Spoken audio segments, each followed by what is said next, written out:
हरे कृष्णा।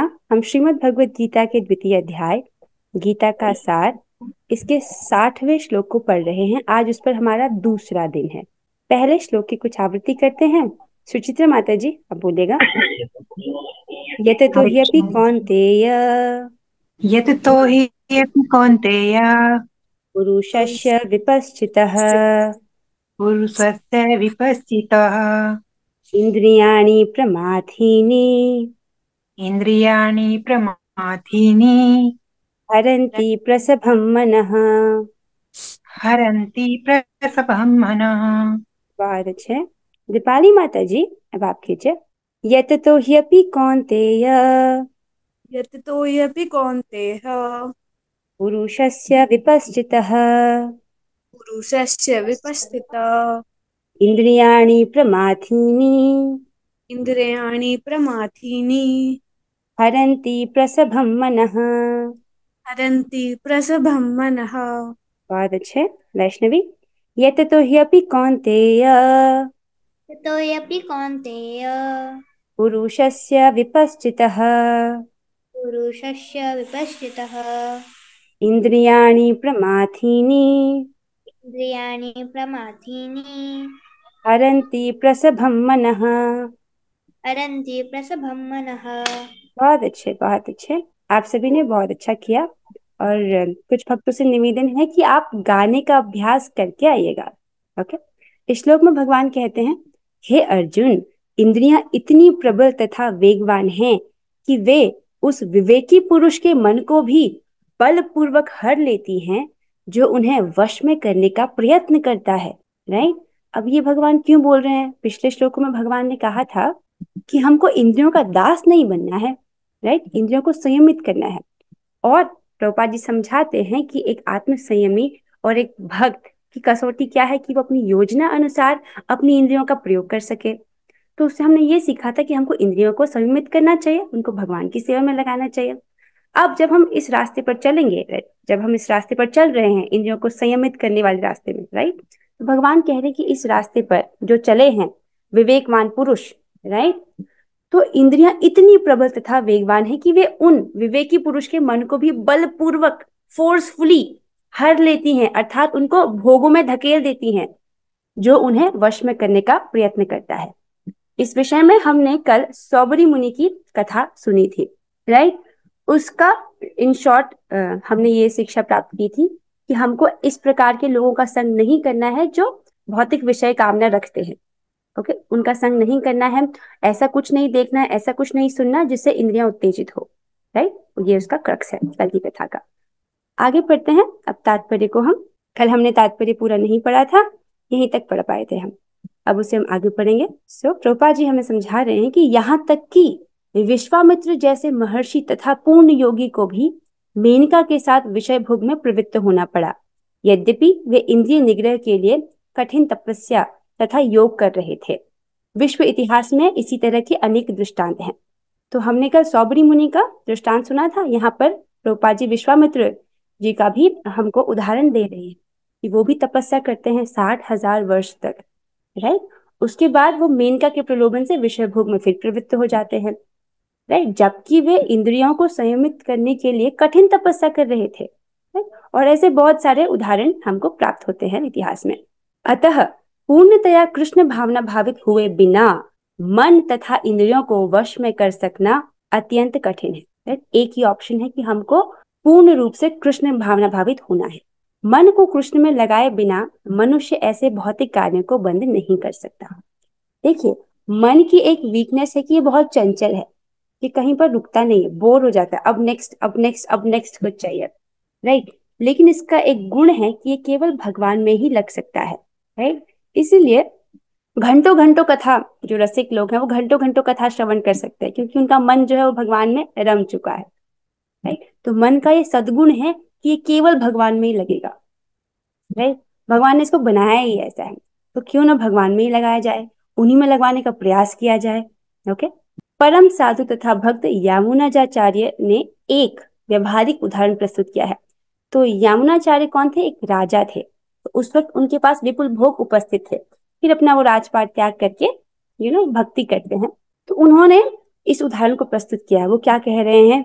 यद वदिमम चेत कृष्ण पादार विंदे नव नव रस धामन्या उद्यतम रंतुमासीत तद विधिवत नारी संगमे स्मर्यमाने भवति मुख विकार सुष्ठु निष्ठीवनम च। तो यमुनाचार्य जी क्या कह रहे हैं? वे कह रहे हैं कि जब से मेरा मन भगवान कृष्ण के चरणार बिंदों की सेवा में लग गया है, जब से मैं नित्य नव दिव्य रस का अनुभव करता रहता हूँ, तब से स्त्री प्रसंग का विचार आते ही मेरा मन उधर से फिर जाता है और मैं ऐसे विचार पर थू थू करता हूँ। देख रहे हैं, इसका अर्थ है कि उनको भगवान के चरण कमलों की सेवा करने में नित्य नव दिव्य रस का अनुभव होता है, उत्तम रस का अनुभव प्राप्त होता है। और तो वो इस प्रकार के जो लोअर टेस्ट है, स्त्री प्रसंग आदि, उन्होंने उसको त्याग दिया है। वो कह रहे हैं कि ऐसा विचार आते ही मेरा मन उधर से फिर जाता है और मैं ऐसे विचार पर थू थू करता हूँ। ओके, तो हमें क्या प्रेरणा मिलती है कि हमको भी वो उत्तम रस चाहिए, राइट? और ये कहाँ पर प्राप्त होता है? रुचि के स्तर पर, राइट? श्रद्धा, साधु संग, भजन क्रिया, अनर्थ निवृत्ति, उसके बाद क्या आता है? निष्ठा, फिर रुचि। ओके, तो हमको पहले तो निष्ठा पर पहुंचना है कि रोज करें। और सबसे पहले आती है शारीरिक निष्ठा, फिर वाचिक निष्ठा, फिर मानसिक निष्ठा। ओके, तो शारीरिक निष्ठा अर्थात रोज करना। ओके, रोज भक्ति करना। आगे पढ़ते हैं। कृष्ण भावनामृत इतनी दिव्य सुंदर वस्तु है कि इसके प्रभाव से भौतिक भोग स्वतः नीरस हो जाता है। वापस सुनिए कि कृष्ण भावनामृत इतनी दिव्य सुंदर वस्तु है कि जो भौतिक भोगों के प्रति टेस्ट है ना, वो चले जाता है, वो सब नीरस हो जाता है। जैसे जो भक्त हैं, अब देखिए मांस खाने की इच्छा बिल्कुल नहीं आती ना, उसका टेस्ट भी चले गया। आप समझ रहे हैं इस बात को, राइट? तो भौतिक भोग क्या है? वो स्वतः नीरस हो जाते हैं, उसकी तरफ टेस्ट भी नहीं मिलता उनको। यह वैसा ही है जैसे कोई भूखा मनुष्य प्रचुर मात्रा में पुष्टिदायक भोजन करके भूख मिटा ले। अगर एक व्यक्ति बहुत सारा प्रसादम पा ले और वो तुष्ट हो जाए, तो अब उसको आप थोड़ा सा भी कुछ खिलाना चाहो तो वो कहते हैं नहीं नहीं नहीं नहीं, आई एम सेटिस्फाइड, मुझे नहीं खाना बहुत, राइट? सो ये वैसा ही है जैसे कोई भूखा मनुष्य प्रचुर मात्रा में पुष्टिदायक भोजन करके भूख मिटा ले। इसको समझिए, आत्मा की क्या आवश्यकता है, इस बात को समझना है, राइट? आत्मा की एक ही आवश्यकता है, प्रेम, राइट? जैसे अगर आपको भूख लगे, ये उदाहरण श्री कृष्णदास प्रभु जी ने दिया था, बहुत सुंदर उदाहरण है। वो कहते हैं अगर आपको भूख लगे, राइट, तो वो कैसे शांत होगी? भोजन करके ही शांत होगी ना। कोई भूखा व्यक्ति हो और हम उसको स्पॉटिफाई पे गाने सुनाए तो क्या उससे संतुष्टि मिलेगी?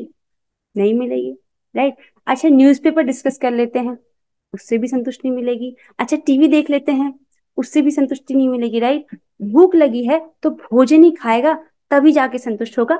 उसी प्रकार से आत्मा की केवल एकमात्र एक ही आवश्यकता है, वो है प्रेम। बताओ किसको यहाँ पर प्रेम नहीं चाहिए? कोई बोल सकता है कि मुझे प्रेम नहीं चाहिए, राइट? हम सबको प्रेम ही चाहिए, राइट? और वो भी कितना चाहिए? थोड़ा सा नहीं, अनंत। है हम छुटकू से, लेकिन चाहिए हमको अनंत प्रेम, राइट? और वो कहाँ मिलता है? भगवान में। ओके, तो जब जीवात्मा को वैसा अनुभव होता है तो वो अपने आप ये सब भौतिक चीजों के प्रति ये सब निरस हो जाते हैं, इसमें उसको कोई रस अनुभव नहीं होता। आइए इधर। महाराज अम्बरीश भी परम योगी दुर्वासा मुनि पर इसीलिए विजय पा सके क्योंकि उनका मन निरंतर कृष्ण भावनामृत में लगा रहता था, राइट? यहाँ पर महाराज अम्बरीश का उदाहरण दिया गया है, जिसको अगले श्लोकों के तात्पर्य में भी प्रभुपाद जी स्पष्ट करेंगे। हम एक बार अम्बरीश महाराज की कथा कर लेंगे क्लास में, तो आप इसको और अच्छे से समझ पाओगे। कुछ भक्त इस प्रसंग को जानते होंगे, अम्बरीश महाराज और दुर्वासा मुनि के, राइट? और जो भक्त नहीं जानते, हम चिंता मत कीजिए, वो हम कथा करेंगे इस पर, ठीक है, आने वाले श्लोकों में, ताकि आपको अच्छे से समझ आ जाए। अब यहाँ पर एक नोट दिया गया है, व्यासदेव जी और जैमिनी जी के बीच का प्रसंग है, बहुत इंटरेस्टिंग है। चलिए इसको पढ़ते हैं।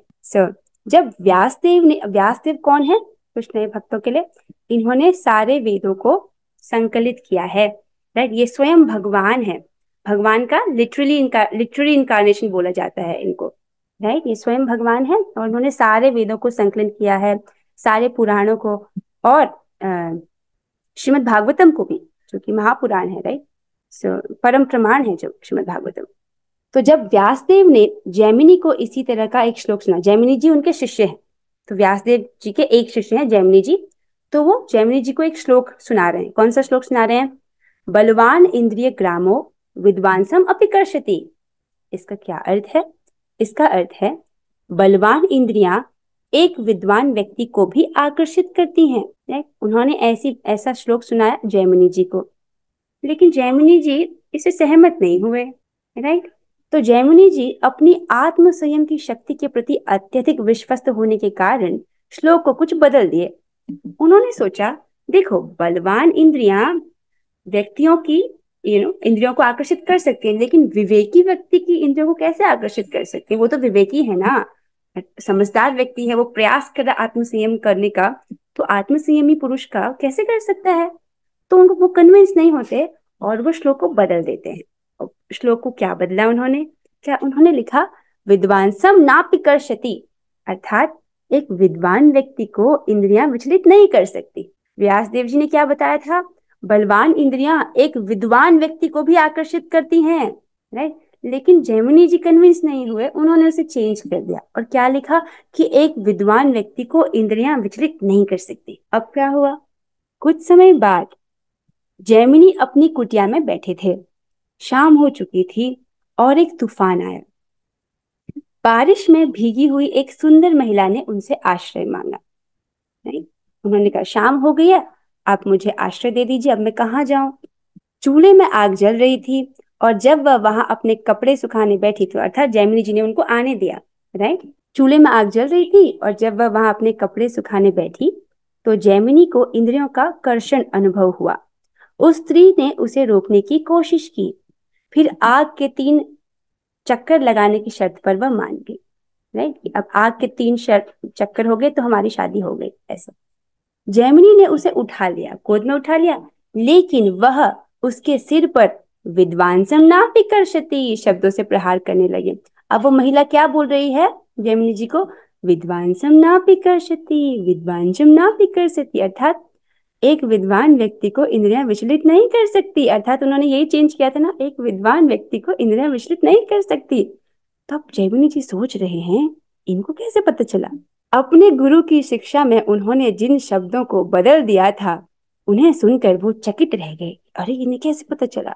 तो वो रुक गए और वास्तव में वहां स्वयं व्यासदेव खड़े थे, जो एक अर्थपूर्ण मुस्कान के साथ उनकी ओर देख रहे। तो वो स्त्री कोई और नहीं, वो व्यासदेव जी ही है, उनकी परीक्षा लेने हेतु। जैमिनी जी ने पश्चाताप किया, जल्दी से वापस लौटे और छंद को उसके मूल रूप में कर दिया।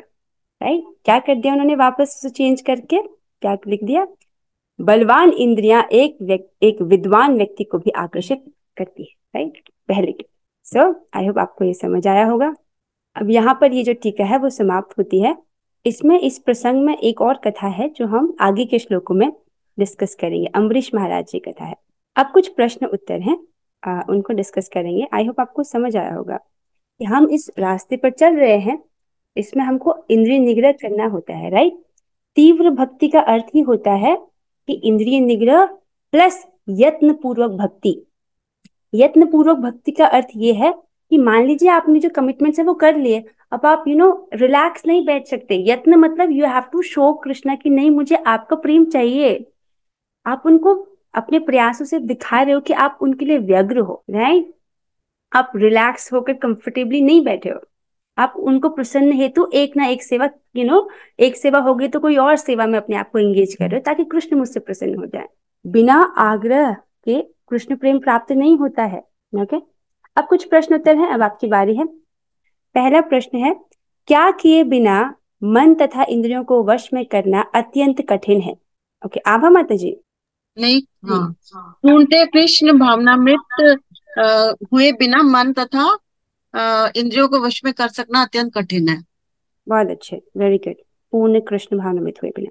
ओके, अगला प्रश्न है, ये फिल इन द ब्लैंक्स है, तीनों प्रश्न, 2 प्रश्न है यहाँ पर। अच्छा, दूसरा प्रश्न है, परम साधु तथा भक्त यमुनाचार्य ने एक व्यवहारिक उदाहरण प्रस्तुत किया। जब से मेरा मन भगवान कृष्ण के डैश की सेवा में लग गया है, और जब से मैं नित्य नव दिव्य रस का अनुभव करता रहता हूँ, तब से स्त्री प्रसंग का विचार आते ही मेरा मन उधर से फिर जाता है और मैं ऐसे विचार पर थू थू करता हूँ। तो भगवान कृष्ण के डैश की सेवा में लगे हैं। यहाँ पर डैश में क्या आएगा? सुचित्रा माता जी, आप बताइए। चरणारविंदों हाँ, पूरा की पढ़िए। सेवा में। परम साधु तथा भक्ति यमुनाचार्य में एक व्यवहारिक उदाहरण प्रस्तुत किया है। जब से मेरा मन भगवान कृष्ण के चरणा अरविंदों की सेवा में लग गया है और तब से मैं नित्य नव दिव्य रस का अनुभव करता रहता हूँ।